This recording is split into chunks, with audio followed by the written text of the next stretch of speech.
கோவை மாவட்டம் மோப்பிரிபாளையம் பகுதியில் ஆக்கிரமிப்பு செய்துள்ள பாதையை மீட்டுத் தரக்கோரி மாவட்ட ஆட்சியரிடம் கிராம மக்கள் மனு அளித்தனர். மோப்பிரிபாளையம் பகுதியில் வசித்து வரும் தேவராஜ் மற்றும் லட்சுமி இருவரும் அரசுக்கு சொந்தமான வண்டி பாதையை ஆக்கிரமிப்பு செய்து பெரிய சுற்றுச்சுவர் எழுப்பியுள்ளனர். ஆக்கிரமிப்பை அகற்றக் கோரி பலமுறை அதிகாரிகளிடம் மனு அளித்தும் எந்தவித நடவடிக்கையும் எடுக்கவில்லை. இது குறித்த வழக்கில் ஆக்கிரமிப்பை அகற்ற நீதிமன்றம் உத்தரவிட்டும் இதுவரை அகற்றப்படவில்லை. எனவே அரசுக்கு சொந்தமான வண்டி பாதையை உடனடியாக மாவட்ட ஆட்சியர் பார்வையிட்டு மீட்டு தர வேண்டும் என கோரிக்கை விடுத்துள்ளனர்.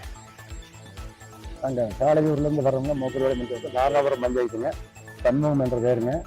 நாங்கள் ஒரு 4 வேலைக்கட்டா வந்துட்டு இந்த தடத்தை ஆக்கிரமித்து அது கவர்மெண்ட்டுக்கு ஆக்கிரமித்து தேவராஜ் என்கிற தடத்தை ஆக்கிரமித்து வீடு கட்டியிருக்காங்க. அதை எடுத்து சொல்லி ஹைகோர்ட்டுக்கு ஆர்டர் போட்டாச்சுங்க. இப்போ ஒன்றா எங்களுக்கு அது என்ன தீர்வு கிடைக்கல. மக்கள் எல்லாம் 4-5 கிலோமீட்டர் சுற்றி போயிட்டு இருக்கிறாங்க. எங்களுக்கு முன்னாடி அது தீர்வு கொடுக்குறத நாங்கள் மனு கொடுத்து வந்திருக்கிறோம்.